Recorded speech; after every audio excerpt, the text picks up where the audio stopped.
Ooh. Hello, Taverners! We're back with part 2 of Tavern Talks.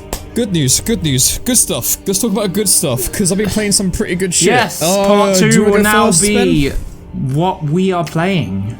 We're changing now. Crocodile's hot, yeah, why not? I'll tell you guys sooner. You can go first, Joe, because you've got the big one. Oh, alright, do I now? Yeah. Are you sure? Yeah, you've got the big one, mate. You've got the big one. Well, I feel like... Well, I mean, there's another big one that we've both been playing. Yeah, I know. That one's pretty big. That's also as well. got its own. It's big enough to have its own thread on our Discord. Yeah. And big enough for me that I'm also streaming it on one-shot streams, which you can find a link to down below in the description. I plugged it now, mate. You've got no choice. Okay. You go first because you play more than I have. I have been playing Silksong. Yeah, it's silky. Yeah, it's really silky and smooth. It really is smooth, though. I've got to say, holy shit, playing this thing on. I heard it gets playing this thing on the Switch later on. Is does it get less smoother later on though when you're taking 2 masks of damage this early on in the game? Oh yeah, it gets hard. Yeah, game gets hard. Yeah, it is difficult, but it's not like over. Like, I know there's been complaints about Silksong. Like, people have said that, oh, the game's way too hard. It is difficult, yes, but like, if you can't beat something at that point, you can just like it is an well. You go back. Yeah, no, you can always go and do something else. Like, there are loads of like places to explore, right? And then you might get a tool or something that you could actually use to really help you kill the thing you were stuck on before, because that's happened to me a few times. I've had a few fights where I've been hitting my head against the wall and I'm like, I can't do this, and I've had to come back later and I've got like, I picked up some new tools and I'm like, right, you're fucked, like, I've got you now, like, sort of. And was the said boss fucked when you came back with the said tools? Yeah, it was. Oh, well, there you go. The proof's in the pudding. That's good to know, though, because, like, this has been not just, like, a video game, right? For the last 7 years or so, it's been more like a cultural phenomenon that's not even happened. To the industry as well. It's not even like you go into, it was impossible to go into, like, a Nintendo Direct and not see Silksong win in the comics. Even fucking Deadpool got in on it at one point. Yeah. And it also crashed Steam as well. Yeah, it crashed Steam. Do you know what's crazy you played about more than I have, so does it live up to the hype? I want to say yeah. Like, in my opinion, I went in like thinking, oh, it's gonna be like more Hollow Knight but better, and yeah, which you'd expect from a sequel. Yeah, it is. It is more Hollow Knight but better. Like, it's really good. Like, the environments are incredible, atmosphere is just sublime, sound design. Oh my god, the sound design in this game is amazing.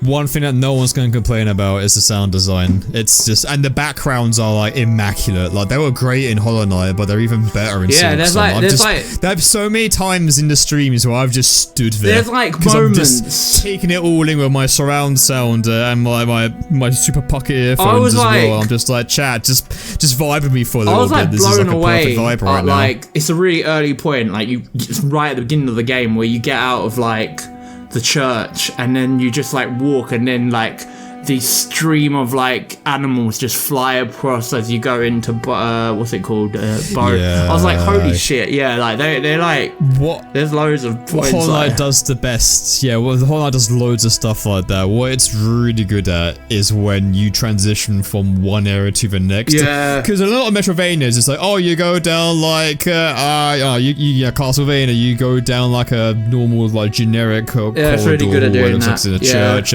Metroid has like the little technical like tube tunnels going through, but in Hollow Knight Silksong, it does like a slow like transition from like the environment slowly changing as you get closer to the new area. So there are some environments. You go from the forest area and then you go to say like the caves, and you just see like a gradual collection of rocks just slowly form as you move through. I'm like, oh, it's super immersive. The art is so good. Yeah. Like from an art perspective, in terms of like visuals and sound, it's a masterclass. It's so good. What it's do you so think immersive. of the vibe is immaculate. One of the big changes from the difference between Hollow Knight and Silksong is Hornet's a character, Whereas that threw me off when I first played, because I was like, oh, Hornet's always been a character. No, I know, but I didn't expect her to talk. You know, when she was talking to NPCs, I was like, that was like, I was shocked too.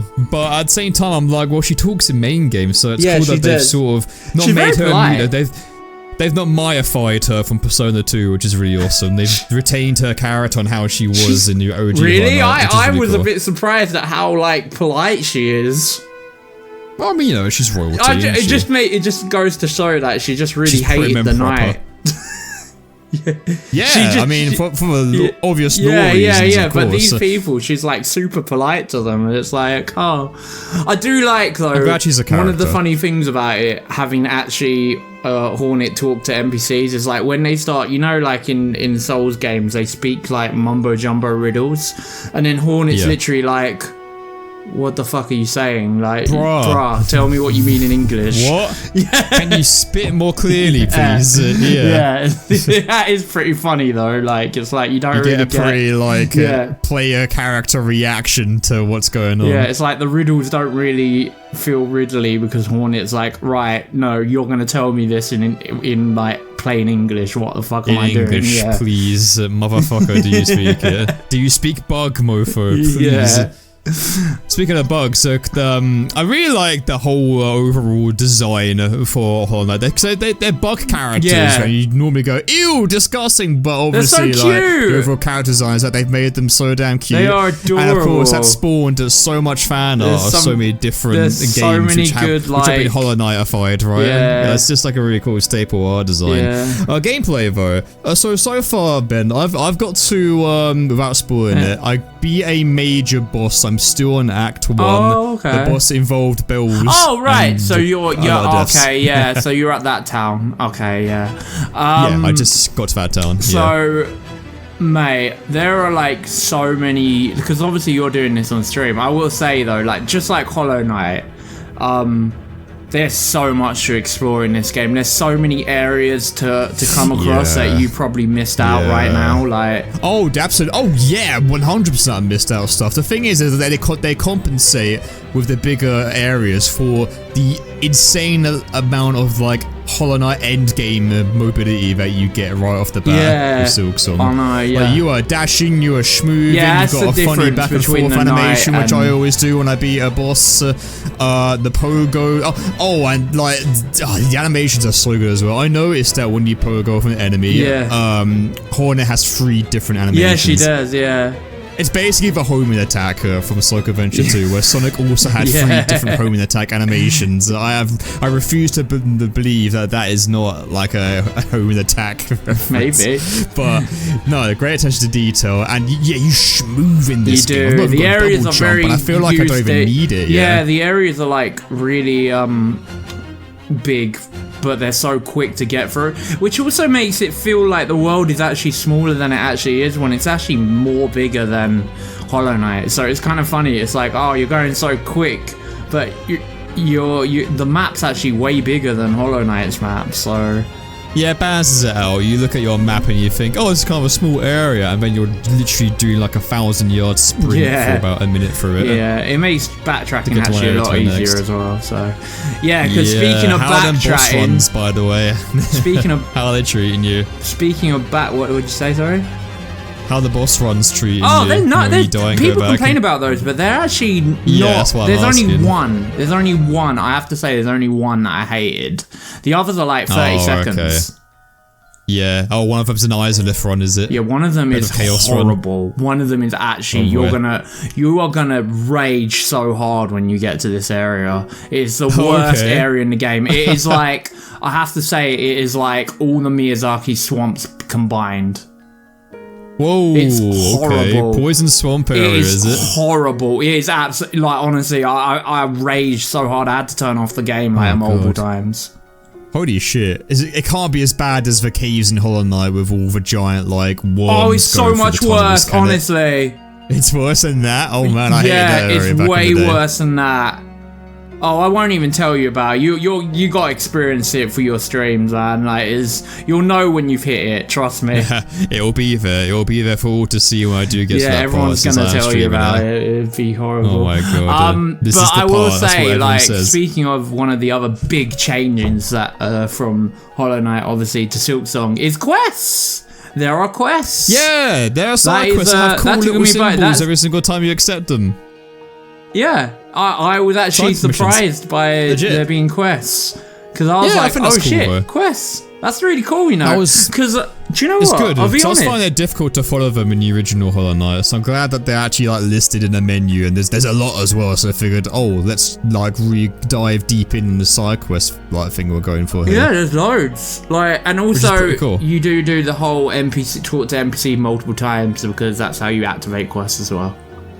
Yeah. Like, not just through the quest board, there are NPCs that would just, like, straight up give you a quest. That just activate it. Yeah, no, I found some secret NPCs and they're like, hey, go deliver this for me, or kill this amount of enemies and whatnot. The cool thing about a lot of the side quests is that you can tick them off while you're just playing the game. Absolutely. You don't always have to like, actually go for them, like, which is cool. They can... And that's a good testament to the game, because you're constantly progressing non-stop, just like you are in the OG game as well, because there's so much shit to find and the areas are big as well, and as soon as you get like that new Metroidvania wall jump, or like the move that helps you progress in the area which you couldn't progress further on, the game just opens up more and more and more as you do it. It's just a very satisfying game. It's a very, very good game loop. I mean, I love Metroidvanias. I honestly think it would be hard to return to Hollow Knight after playing Silksong, because of that the movement is so damn smooth that it would be really hard to go back to the Knight's like slow. Yeah.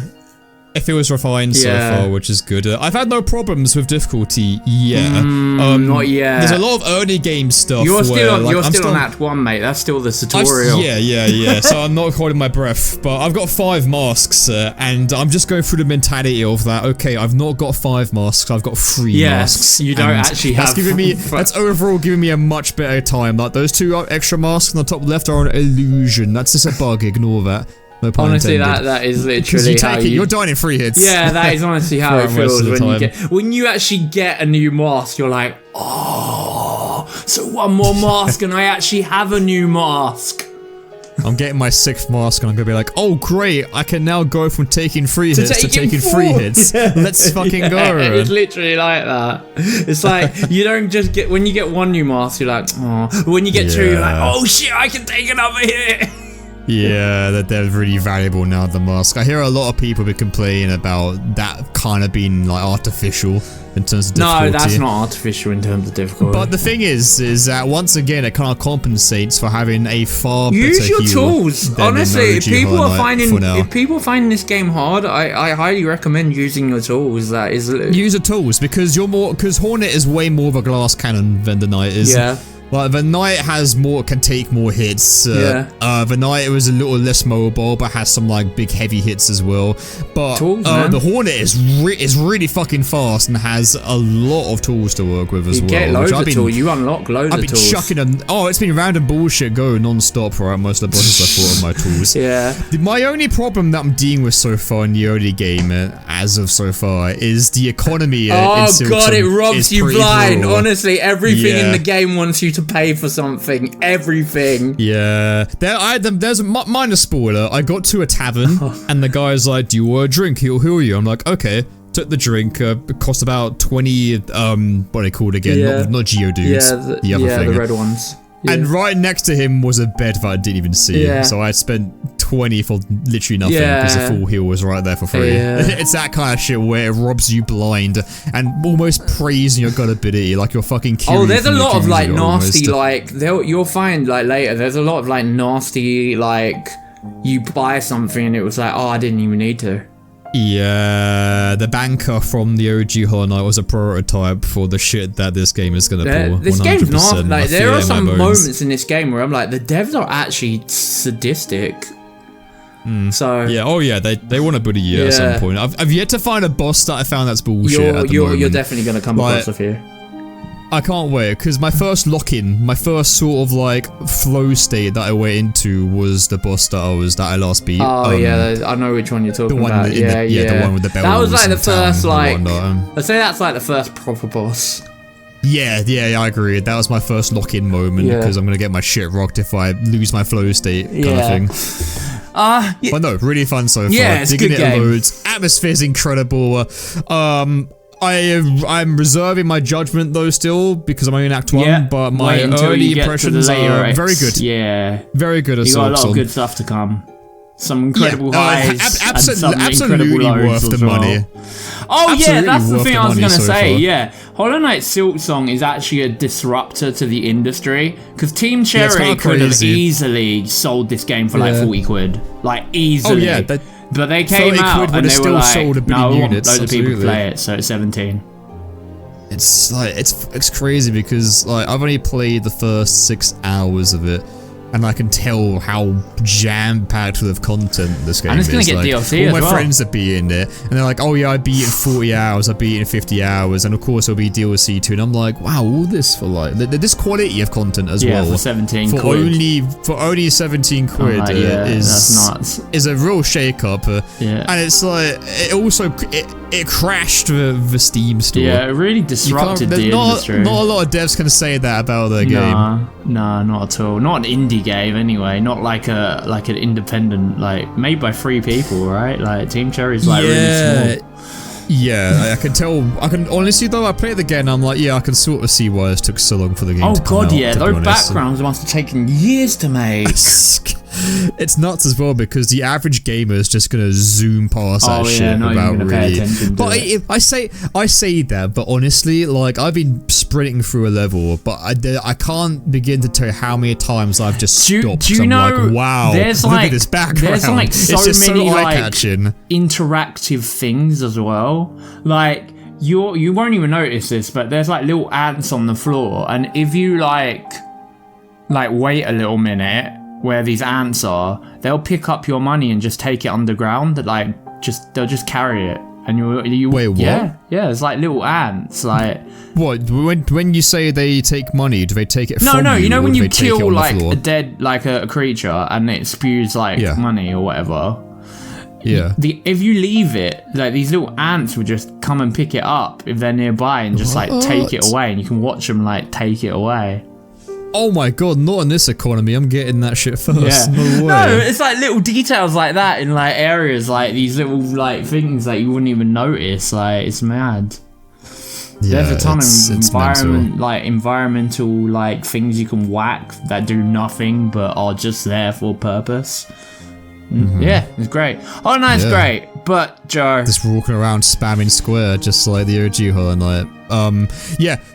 Really good first impressions of it so far. It definitely feels like a worthy and refined sequel at this point in time. I know some people have said complaints about certain things, but I will reserve my judgment until I get far enough in the game to do so. And it sucks because I'm doing the one-shot Halloween streams right now, so the most painful part about Hollow Knight so far is not being able to play it for a month. Yeah, I know. You're getting I'm there. jumping right back on in November. I'll probably finish it by the time you start back on it though. Yeah, hopefully by the time that this comes live, this episode, I'll be playing it again. So if you want to watch me play some Silksong, again, one-shot streams, description down below. We've got a VOD channel where I upload the parts too, or you can come see me live on Twitch, say hi in the chat. Yeah. That old chestnut. Joe. Pick your feet up and watch me get lost for an hour. Let's talk about the other game, the other big one, the other coin, right. the other side of the Pokemon. The other side. Yeah. Oh, you've already fucked up by comparing it to Pokemon. I know it's not, but like you know, everyone did that when they were younger. But yeah, it's not Pokemon. But yeah, talk about the new Digimon stories. Yeah, you weren't a 90s kid if you weren't vehemently on one side or the other, Pokemon or Digimon. I wasn't, I liked both. Me, I was in camp both. Both was good. I was like, no, let's go. Oh yeah, I was like, two cool monster catching games franchises. Yeah, sign me up. The more the merrier. That's what I was all about. So, at this point in time, I've probably beaten it. You've beaten it? I'm close to beating it. Holy shit. But when it's uploads, I definitely would have beaten it. Oh shit. But How many hours I'm on the end game. Just out of curiosity. I'm gonna say 80 hours. 80 hours! Holy fuck, dude! Don't know how you have that time. Jesus, wow! I didn't think you'd have beaten it. It must be really good. Well, I really like Digimon, okay? I like Digimon. I adored Cyber Sleuth. Yeah. I loved Hacker's Memory. I actually preferred Hacker's Memory to Cyber Sleuth, and that was like a way more refined version sequel. of Cyber Sleuth, It was. Did you play Cyber Sleuth? I've got both on my Switch. Have you played them? I've played... wait, which one's the first one? It was... Cyber Sleuth. Cyber Sleuth. Yeah. No, I haven't played Hacker's Memory. I played Cyber Sleuth. I haven't got around to playing Hacker's Memory. You have played Cyber Sleuth? Yeah, I played Cyber Sleuth, but not played Hacker's Memory. Alright, so there'll be some elements in Time Stranger that you would definitely recognize then. Oh, yeah. So, Digimon is... it's been a very solid 9 out of 10. Wow, good praise. It is... I think it might be the best Digimon game that's ever been released. I believe that. I can believe that. But judging by the trailers and stuff, I was really excited for it as well, so. It feels like a very quintessential Digimon experience. Nice. So it's made by Namco Bandai, as you know. Yeah, they make Digimon games. They do. They make them indeed. So I would say that you're definitely getting like a quote-unquote anime game Bandai game. Yeah. Experience, like a regular thing, like, you know, the graphics are like, you know, they're not amazing, but they're not serviceable either. The art style is really cool, and it's a full functioning, awesome, cool Digimon person adventure. Come back for the characters? The Digital Devil Saga artist. Who? Kazuma Kaneko? Yeah. He's not involved in Digimon at all. Oh, no. The characters from the character designs of... Oh, you mean Devil Survivor? Yeah, Devil Survivor, sorry. Yes. He does the design for the human characters. Yes, correct. Yeah. Yes, he's back. Nice, anime fans might know him as the guy who did, I think it was Durarara as well. Yeah. Yeah, I think it's the same artist. Yes, he's back on board for character illustration. So this game it's got a lot of elements on Cyber Sleuth, but way more refined. Yeah. So for starters, it doesn't feel as much like a dungeon crawler at all. It feels more like an adventure game. Oh, nice. Where like you're walking around, like you're going through like areas, you're going down like normal levels, you get encounters Digimon. Digimon are now on the outskirts now. You actually see them walking about yeah, that's cool. in the overworld. Nice. They're not random encounters no more anymore. random encounters. You can freely move your camera. Yeah. They're not like set camera angles like they were in the first game. This game is vast though. It's very vast in terms of scope and scale. A lot more, I would say, than Cyber Sleuth. Because not only is the human world involved, but also the digital world is getting a really big you kind of had a little too, bit of that in Cyber Sleuth, though. You kind of had that little... Tiny, though. It barely counted, though. The point where it was in Cyber Sleuth barely counted. Yeah. You really went, but the digital world's getting like a really big full focus. That's nice, in this game. That's cool. So it is a time travel plot. However, it's not a confusing one. In fact, a lot of it is really cool. So the premise is that there's a big giant apocalypse coming aboard. You're part of a secret organization. You do time travel stuff. The story is it's pretty good. It's pretty good. Yeah, it's an entertaining, pretty decent Digimon story. It hasn't like blown me away like, oh, this is the best thing since ever. But it's a pretty damn good story. Is it a step up from Cyber Sleuth and Hacker's Memory, or? I would say it's on par. I think I might slightly prefer Hacker Memory because the characters were really strong in this game. But one thing that Digimon does really well with its franchise is that it makes the characters really good, and that extends to the Digimon characters as well.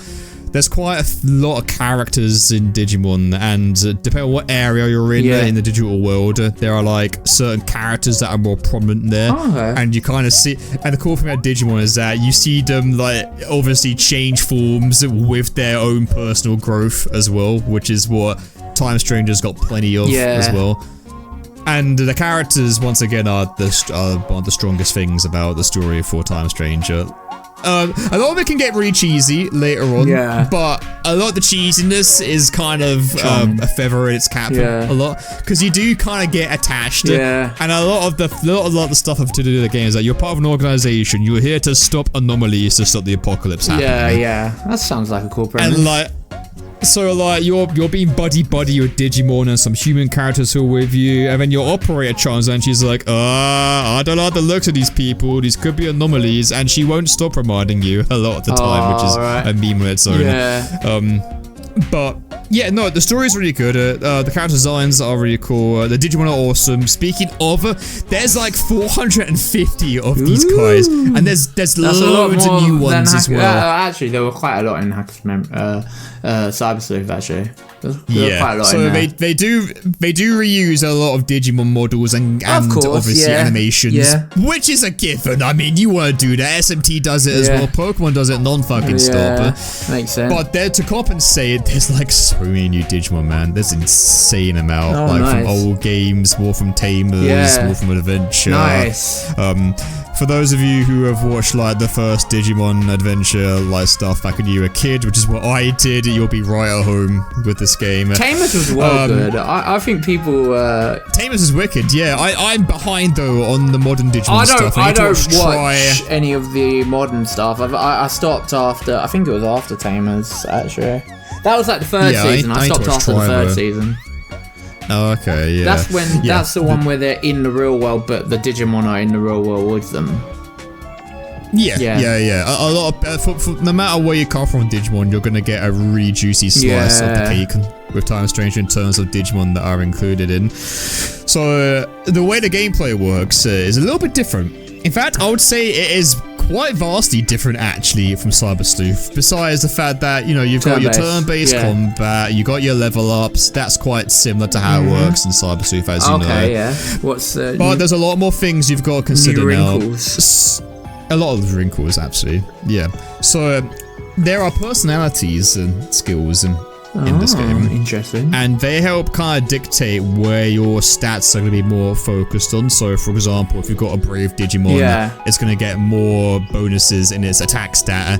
If you've got an intelligent Digimon, it's going to get more in its magic. A loving, caring Digimon is going to get more in spirit, which is magic defense. Get that, yeah. Friendly Digimon, more physical defense, yada yada yada. Yeah, okay. So all the normal skills you get, like Volcano Palm and Thunderfall, you know, all the moves that you get from Cyber Sleuth. Now you have them in a menu, and any Digimon can learn any move you want, which means that combined with the personality skills and the stat growth is that you can make some insane builds when you put in the time and effort to actually put it into a Digimon. I get that. But, Joe, my biggest problem with the Digimon game, Cyber Sleuth, was the boss fights. Was this in terms of balance and difficulty? Yes. Okay, so that's been mitigated. Yay! They fixed the biggest issue! So basically, right, I'm playing it on hard mode, which is the hardest difficulty that I have also unlocked so far. The thing is, with Digimon is that you gotta go first. Yeah. You need to go first. If you go late in a mob fight, or the mobs like surprise you in the overworld and they go first, you're gonna have a bad time. It's goodbye. They can fuck you up a lot. The boss fights are insane. A lot of them actually wrecked my shit in the early game, which I am happy to say. Because a lot more strategy is involved. So the thing is, right, is that it returns the whole data vaccine virus rock, paper, scissors thing. But but I found out that there's a lot more emphasis on elemental weaknesses this time. And there's a new stat as well called version types. So a Digimon might be a human type, or a deity type, or like a spider dragon type, and some moves are super effective against certain traits that Digimon have. So in Cyber Sleuth, you could have like, if you had like a Digimon's weakness, it was kind of like rock paper scissors. If you had the rock paper scissors type, and you had like the elemental type, you could do 3 times damage, right? In this game, you've got the opportunity to do 4.5 times damage if you've also got the trait as well, which I think is really cool. Because it kind of gives like, so if you've got a virus against a vaccine, virus was usually completely fucked the entire time, right? However, if your virus Digimon also has an elemental type strength against the opposing Digimon as a vaccine. It actually now stands a chance. That sounds that sounds a lot more balanced than it is. It's way more balanced. Old game. Yeah. There's loads more emphasis on weaknesses, not only just type matchups, but also like traits as well, which is really cool. There's a lot to consider. It's a really deep system, and that's fantastic because that combined with the personality skills and choosing what route you want to go to a certain Digimon and builds means that there is a fuckload more strategy to this game than there was in Cyber Sleuth, because it's just a way more balanced. Does it still do that? Way more refined experience to me. Does it still do the digivolving thing that was really fun in the... Yes, that's retained. Oh, that's good. So once again, it's based off of like how far hype your stats are. You get Digivolution from that. With Digivolution, you can now Digivolve wherever you want. You don't have to go to the farm. Oh, that's so good. Really cool. Oh, yeah, you can do whatever you want. Nice qual right there. It's good qual. It also means you're going to be spending time in the menu for 50% of the game. If you're really super serious about it, like I was, because I was addicted to how Digivolution works in this game. Because you can also Digivolve as well. Yeah, you can still do that, which upgrades the talent, which means that more of the base stats will go up higher, and more of the EVs and IVs, if you're going to Pokemon turns, will carry on over if you Digivolve. So there is a benefit if you do Digivolve. You also increase the level cap as well for said Digimon. Oh man. So there's a lot of strategy to like, do I Digivolve or you don't this game would Digivolve? be an addiction, almost. Oh yeah, completing that fuel guide, you're gonna get your work cut off you. But also, because there's so many stats you can carry over, it means that you can also make like a champion Digimon or even a rookie Digimon viable in endgame. That's good. If you put in the stats. So if you've got a favorite Digimon, you can just like create them as the best Digimon. Digivolve, de-Digivolve them, so you can be like, oh, I got Metal Greymon, but I really like Greymon because he's a childhood favourite. He beats Paragon's ass back in the film. I want to keep Greymon. You can do that. Nice. You can make Greymon super viable. The only thing that holds them back is their signature skill, but because the system allows you to equip up to 4 skills or any skill you want. They're not limited to any skill. That's so good. You can make them super strong still. Customability sounds so good in this game. Customization is really good. And that's not the only thing, Ben. Certain Digimon also come with a ride feature. Oh, nice. So, I saw a button that said Digiride, and I was like, what the fuck is that? I had Kabuterimon in my team. Oh, nice. And suddenly, my character just jumps up in the air and is sitting on top of Kabuterimon, and we're zooming and flying about the town, and I'm like, oh my god. Have any, like, you actually run faster, or like, does it have... It makes you go way faster. Oh, so it's like a quick speed run, basically, sort of button. And also, you can also get preemptive strikes on Digimon you overworld if you run into them. Oh, nice. Okay. Which is really cool. So it does have some benefits. It's not just purely, like... Yeah, it gets you around way faster. And also, it's cool as shit because some Digimon have some really hilarious ride animations. Oh, that's cool. So there's ride animations what's the name? Yeah. So there's some mech Digimon. I think one Mechanarimon, I think its name was, where you just ride it like a mech pretty much. Nice. There are some mechas that just carry you in the palm of their hand and fly about, and you're just chilling like it's a seat. So the Digimon don't need to be used to like get to certain like secrets and stuff, do they? Like, or is it just... No, you don't. Okay. No, it's just to make you look cool. Oh, right. It's not a Xenoblade situation where you need like a certain Digimon or a certain skill to get like a... Nah, nothing like that. The furthest you go is that you use Digi Attack in the overworld, where you basically summon the Digimon to attack in the overworld. It's how you get your preemptive strikes in the game. Yeah. You can break stuff in the overworld as well, get some materials and all that jazz. It sounds like a really like rounded system. Like they really put like more work. This is cool because like obviously this is their third attempt at doing a stories game, right? Technically, because there was another story game that wasn't. There's another story game which is really old that wasn't released in the West. Is it? Don't quote me on that though, but I know there's a lot of Digimon games. Oh yeah, some of them didn't. I didn't know there was another stories game that didn't come out in the West. But this is great because Time Stranger is hitting mainline, which you love to see. I don't want to say it's thanks to Pokemon X and Y getting mixed reviews, but a lot of people are comparing those games. Oh, you shouldn't compare. You can't compare. They're so different. Digimon is like... This is how I think of it, right? this is how I think of it. Pokemon is like, I mean, I don't want to say this, but like Digimon sits in the middle where it's not SMT, it's not Pokemon, it's kind of it's like... It's way more SMT than Pokemon. Yeah, but do you know what I mean? Like, it sits in the middle of like where the like ladder of difficulty is. Yeah. Pokemon's like right at the bottom, and Digimon's like in the middle, and then SMT is like at the top. That's my level of difficulty. So. That's fair enough. Yeah.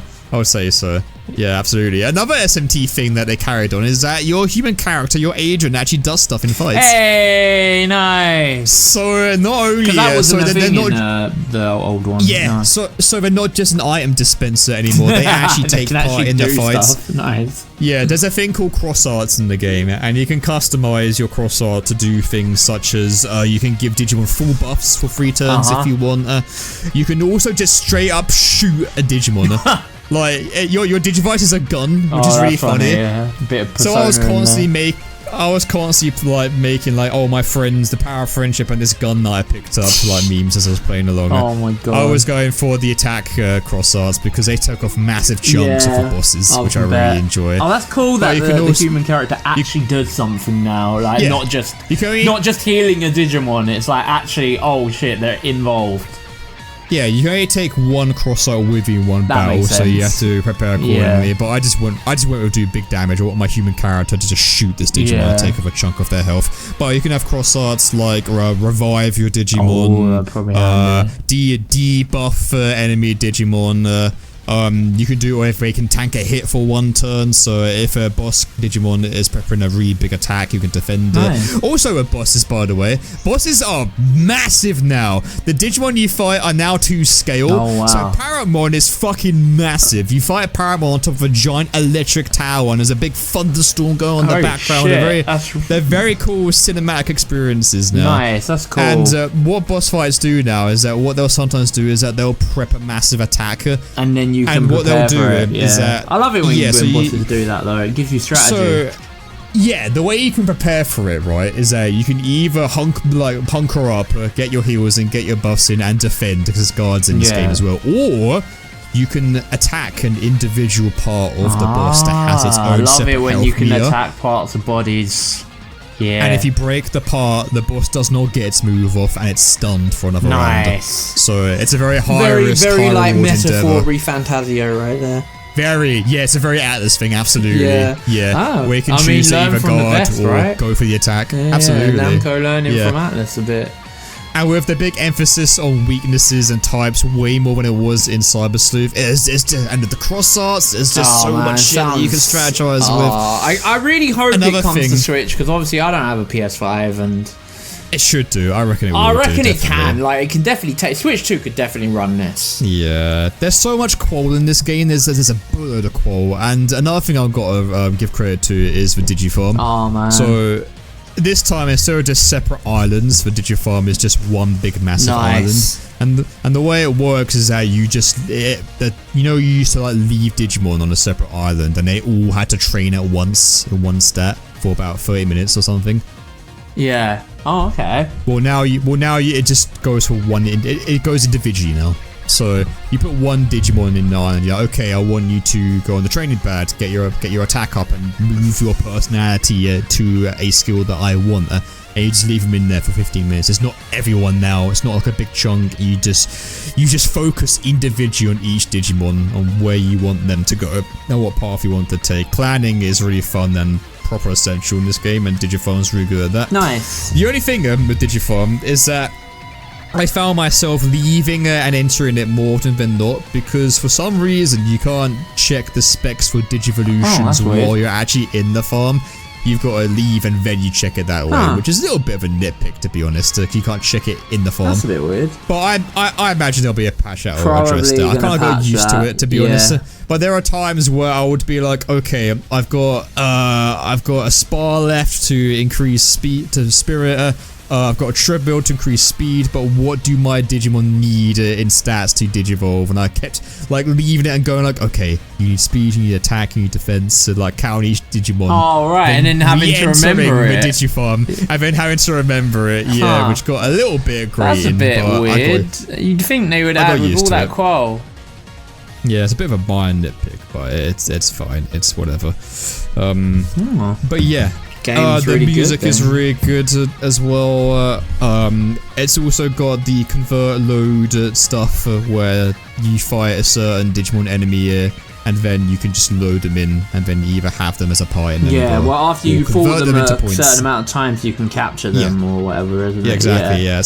That's still a thing. Yeah, exactly. Nice, yeah, the digital world is awesome. Yeah. It's big. It's beautiful. You feel really involved in the plot as well. Good. Yeah. There's a lot of neat little twists in the story too. You know what Digimon stories are? They get real dark sometimes. This one is no different. Nice, yeah. Well, I'm hoping it got a little bit dark because obviously, yeah, the last Digimon's always been dark. Was it Cyber Sleuth had a bit of darkness in it as well? So. Yeah. Oh yeah, this one's also quite dark as well. It involves time travel, so it's got things like paradoxes, anomalies, and hey, I think we might have to kill this guy moments. Oh shit, wow. That's pretty There's cool. a lot of bad futures that are shown as well, and they are really fucking bad when you see them. That's kind of as far as I can go in terms of not spoiling you on it. But yeah. But I will say, if you like collecting monsters, if you love monster collectors, absolutely check this game out. It will be worth your time. And if you're a Digimon fan, this is a must buy. Oh man. It's a very, very definitive experience, Digimon experience. Look forward. I mean, they can only get better, right? They're probably going to do another Stories game because this one's selling well, so they'll probably make another Stories game down the line, won't they? This feels like an evolution from Cyber Sleuth, and that's fantastic to see. Yeah, well, Digimon it's been a bit. Cyber Sleuth came growing. out like ages ago, right? So this is this has been like because I remember hearing about this game actually. No, not this game in particular. But it was called Knights of the Round or something at one point. Yeah, they're also a faction of Digimon as well. Yeah, no, but that was the code name for this game at one point, and I remember hearing about that like when we was like almost like I think it was like God, it must have been like 5 or 6 years ago. So yeah, this game's been taking a while to come out. So yeah, I remember that. Yeah, absolutely. There's just so much stuff that you could. There's just so much quality of life. There's so much customization. There's so much freedom for the player to just that's cool, plan and choose. Because of course, like you got like the cool thing about Digimon is that it keeps the lines of Digivolution as well. Yeah. So you see a silhouette you recognize, like I know who that is. I want that Digimon kind of thing. And if you don't like Digimon, well, you can either de-Digivolve or just save and reload sometimes. I did that sometimes. Well, I was like, I got fucking Vmon, let's go, I can't wait to get all his Digivolutions, and then I just get fucking Nunimon. Oh man, the way you talk about the game. So I really hope it comes to Switch. I really want to play it. It's like been on my list. I'm like, I really want to play that one. I've not even mentioned the agent rank and the skills that you get. That's another thing I need to talk about. So, as you go through, side quests, right? They're very staple RPG stuff. You fetch something, you fight this thing. There's some extensions to some characters. It's not voice acted, you know. That'll RPG. Pretty staple, you know. We've not hit the Xenoblade 3 mark yet with a lot of modern RPGs, and that's fine. Yeah. But however, the side quests give you amazing rewards. That's the incentive to doing the side quests. Oh yeah. Because what they do is that they give you this thing called agent points. And agent points go towards a rank, and you need to be at a certain rank to get certain tiers of Digivolutions. I see. And let me tell you, you will not be getting Megas for a very, very, very long time in Time Stranger. Especially if you don't do them side quests. Oh, I see. Okay. So that's the incentive. That's good incentive though. It is. A good incentive. What you do with the points is that you put the side them quests in agents. fun, or are they just kind of like there? They're pretty staple. Yeah. RPG quests, just near to be honest. Like, do they have good payoffs, like story payoffs? Yeah. They don't overstay their welcome. They're very simple. They're very quick. They don't waste too much time. Oh, okay. They're there, but the rewards are really good. That's cool. The rewards alone are a great incentive to get going on those. But yeah, the points go towards agent skills, and what they do is that they give you more cross-art skills, which we talked about before. Yeah. But also, they've got tiers in personalities for Digimon, and what you can do is that you go into these tiers and you can buff the stats on certain personality types. So for example, I had like Agumon, and I wanted him to be Greymon as quick as possible. Yeah. But although my attack stats still low, even though I might be max like rank. Little whatchamacallits, like what are they called in Pokemon? They're little stat buffs. They're stat buffer things. They're stat buffs, yeah. But they're for certain lines of personalities. So my Agumon was Brave Digimon. Yeah. So you go into agent skills and then you upgrade the attack percentage raised on Brave Digimon. So now my Agumon now has enough attack to Digivolve into Greymon. I get it. Oh, okay. That's cool. What I mean? Yeah. So you can. That's another way of custom tailing how your there's like experience is going to be and what Digimon options. you want. It's kind of overwhelming, like the way you're going on, like Jesus Christ. It's not even overwhelming. It's paced out really that's good. And like, you get it. Confusing. You unlock it slowly. It's well simple. Yeah, the stats are so simple as well. There's attack, defense, magic attack, magic defense, and speed. Yeah. And then you've got things like talent. Yeah. And then you've got things like bond, which are also really simple to figure out. It's so easy to become a Digimon master because the game does a very good job at explaining what everything is. That's good. And the tutorials are all there as well if you need it. Like, if there were some things I didn't get, I just went tutorial, and the tutorials just tell you straight up what the stat means and how you raise that stat as well, which is really neat. It actually tells you how to raise the stats and what they do. So that's really cool. Oh man, sounds like it's a hell of a good time then. Definitely recommend. You're giving it a 9, man. Yeah? Oh yeah, it's a solid ass 9. Yeah, absolutely. Oh shit. Oh yeah, man. If you're into Digimon, it's a must buy. Oh shit. Like, it's you need to play it. I've got to get around to it. I will eventually when it comes to Switch. So yeah, it's definitely gonna. It's definitely gonna come. It's definitely. Oh yeah, I forgot. I used to talk about the coolest fucking thing ever in this game. So you know about DNA Digivolutions? Yeah. Where you get the fusion half from Dragon Ball. Yeah. Into a Digimon. So I had Andrew Woman and Lady Devimon. Because of course I've got Andrew Woman and Lady Devimon. I've been saying not to have those two. Yeah. So I had these two in a fight. Right? Yeah. So you have to a max of 3 Digimon in an encounter. At one point, I had Angie Woman and Lady Devimon in the same team. And I highlighted Angie Devimon then. And I noticed that her skill set got bigger. I'm like, what the fuck? What is this? And it said DNA attack. And I was like, huh? So I selected the DNA attack.